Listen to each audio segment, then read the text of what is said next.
எலும்புகள் உருவாகல, நரம்புகள் உருவாகல, தசைகள் உருவாகல, தரிசனம் உருவானது.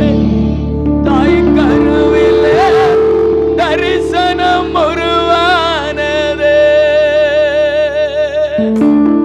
எத்தனை பேர் அப்படி சொல்லுவீங்க? நல்ல கை உயர்த்தி.